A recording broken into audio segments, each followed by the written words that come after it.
ஒளிமயமான ஜோதி குழந்தையின் தண்டனை. ஜோதிக்கு உடம்பு நெருப்பாட்டம் கொதிக்குதுங்க. செய்தியை சொல்லும்போது என் மனைவியின் உதடுகள் துடித்த துடிப்பும் கலங்கிய கண்களும் வாடிய முகமும் நிலைமையின் கடுமையை எனக்கு உணர்த்தின. பதறிப்போனேன். ஜோதி எங்கள் செல்ல குழந்தை. ஓராண்டு பூர்த்தியான உயிர் சித்திரம், அழகு விக்கிரகம். வீட்டுக்குள் பாய்ந்தோடினேன். தொட்டிலில் படுத்து கிடந்த ஜோதியை தொட்டு பார்த்தேன். கை வைக்க முடியவில்லை. கடுமையான காய்ச்சல். இந்த பிஞ்சி உடம்பு எப்படிதான் அதை தாங்கிக் கொள்கிறதோ? ஓவிய பூவிழிகள் மூடியிருந்தன. மூச்சு விடுவதற்கு திணறிக் கொண்டிருந்தாள். வாடிய கீரை தண்டு போல் துவண்டு கிடந்த செல்ல மகளை அப்படியே வாரி எடுத்து தோளில் சாய்த்து கொண்டு வெளியேறினேன். வாடகை கார் ஒன்றில் மருத்துவமனை நோக்கி பறந்தேன்.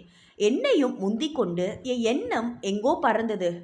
அன்று ஒரு நாள் நாங்கள் செய்வதறிந்த காரியத்தை அகக்கண் முன் கொண்டு வந்து காண்பித்தது. அழுவதா சிரிப்பதா என்று புரியாமல் என்னை தடுமாற வைக்கும் அந்த காரியம் என்ன? காலையில் அலமாரியை திறந்து உடுப்புகள் எடுத்தேன்.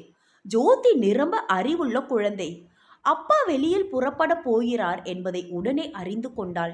என்னை சுற்றி சுற்றி வந்து என் கால்களை கட்டிக்கொண்டு பா பா நீ என்று ஏதோ பேசியபடி இருந்தாள். அந்த இனிமையான மழலை பேச்சுக்கு பொருள் அப்பா கூட நானும் வருவேன் என்பதாக தானிருக்கும். நீ வீட்டிலே இருமா, வரும்போது உனக்கு சாக்லேட் வாங்கி வரேன் என்று சொல்லிக்கொண்டே சப்பாத்துகளை அணிந்தேன்.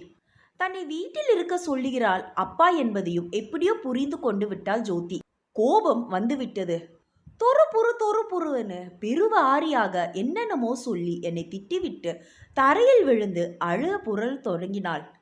அவள் அம்மா ஓடி வந்து தூக்கி இடுப்பில் வைத்து கொண்டு கெஞ்சென்று கெஞ்சியை சமாதானப்படுத்த வேண்டியதாயிற்று. அப்படியும் ஒரு வழியாக அழுகை மட்டுமே நின்றது. முகம் என்றுதான் இருந்தது. ஜோதி கண்ணு, அப்பாவுக்கு டாட்டா சொல்லு. சிரிச்சுக்கிட்டு சொல்லணும். எங்க? இப்படி கேட்டு கொண்டதற்காக அம்மாவின் கன்னத்தில் பட் பட் என்று 2 அறைகள் விழுந்தன. பார்த்தீர்களா ஜோதி என்னை அரையறதை என்று என்னிடம் முறையிட்டாள் என் மனைவி.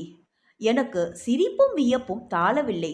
நான் சிரித்ததும் ஜோதிக்கும் சிரிப்பு வந்துவிட்டது.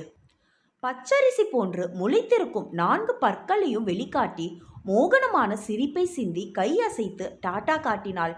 அந்த மோகன சிரிப்பு என் கண்களில் நிறையும் போது நெஞ்சில் ஏதோ ஒரு நினைவு தோன்றி சுருக்கென்று தைத்ததை உணர்ந்தேன். என்ன அது? சாதாரணமான காய்ச்சல் தான், பயப்பட வேண்டியதில்லை என்றார் டாக்டர். 3 மருந்து பொட்டலங்களும் ஒரு சின்ன சீசாவில் கொஞ்சம் தண்ணீர் மருந்து தந்து 3 வேளைக்கு கொடுக்க சொன்னார். என் உள்ளத்தில் அமைதி பிறந்தது. டாக்டர் ஒரு சீனர்.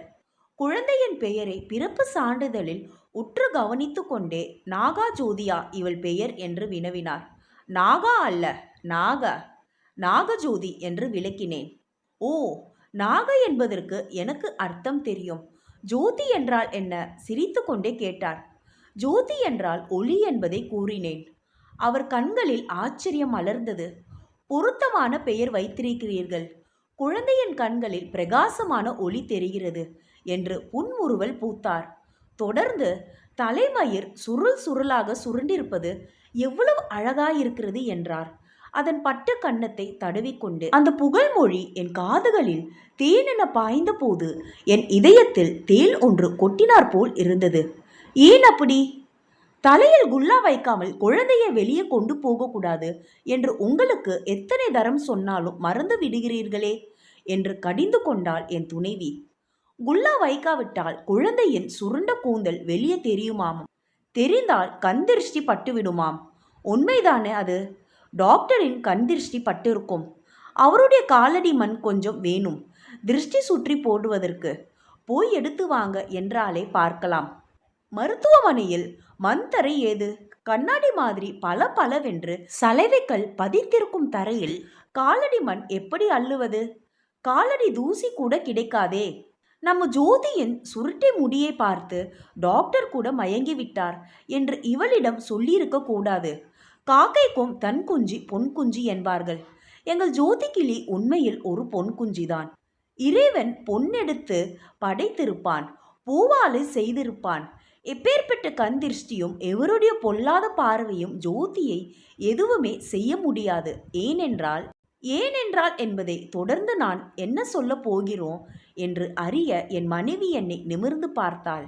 அதுதான் உனக்கு தெரியுமே என்று சொல்லிவிட்டு ஜோதியை வாஞ்சை ததும்ப நோக்கினேன். எவ்வளவு பெரிய தவறு செய்ய இருந்தீர்கள் என்று ஜோதி எங்களை பார்த்து கேட்பதைப் போல எங்கள் இருவருக்குமே ஒரு பிரமை. இருவர் மனதையும் சுரீரென்று ஒருவித வலி உணர்ச்சி ஊடுருவி சென்றது. எதனால் அது?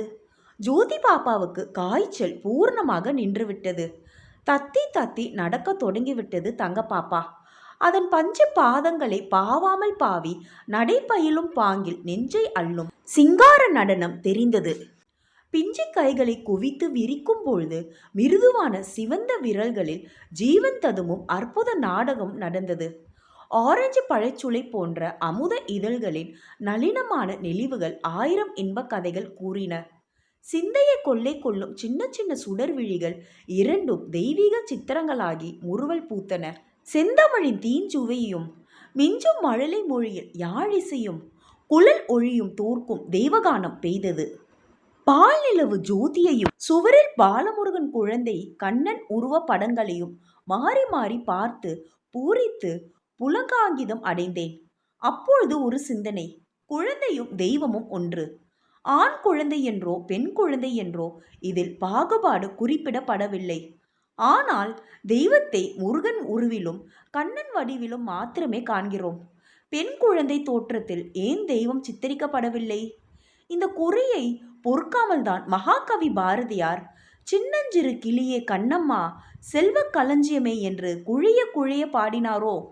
கடவுள்களையும் குழந்தையையும் பார்த்து என்ன சிந்தனையில் மூழ்கிவிட்டீர்கள் என்று கேட்டாள் என் மனைவி. நான் பதில் பேசாமல் இருக்கவே என் நெஞ்சில் அடிக்கடி ஏற்படும் அந்த உறுத்தல் இருப்பதாக எண்ணிக்கொண்டு ஒரு பெருமூச்சை நெட்டியிருத்தபடி அவள் தொடர்ந்து பேசினாள். செய்யக்கூடாது செய்தீர்கள். இப்பொழுது அதையே நினைத்து நினைத்து வருத்தப்படுகிறீர்கள். இருக்கிற குழந்தைகள் போதும் என்று தடுப்பு மாத்திரையை சாப்பிட்டு வந்தபோது மாத்திரையை ஏமாற்றிவிட்டு ஜோதி உண்டாக்கினாள். உண்டான பிறகு அதை இல்லாமல் செய்துவிட வேண்டும் என்று எதையோ தின்ன சொன்னீர்கள். என்னென்னவோ செய்து பார்த்தீர்கள். எதுவும் பலிக்கவில்லை. தங்க சிலையாட்டம் ஜோதி பிறந்தாள். கொள்ளை அழகோடு வளர்ந்து நம் நெஞ்சங்களை கவர்ந்து கொள்கிறாள். வேண்டா வெறுப்பாக பிறந்தவள் வேண்டி விரும்பி பெற்ற முதல் மற்ற பிள்ளைகளை காட்டிலும் அதிகமான அன்பையும் பாசத்தையும் நம்மிடமிருந்து பெற்றுக்கொள்கிறாள். வேண்டாம் என்று நாம் நினைத்த குற்றத்திற்கு இப்படி தண்டனை வழங்குகிறாள் போலிருக்கிறது. அம்மா சொல்வதை அமோதிப்பது போல் செல்லக்கண்ணு ஜோதி அழகாக சிரித்து எங்களை சொக்க வைக்கிறாள்.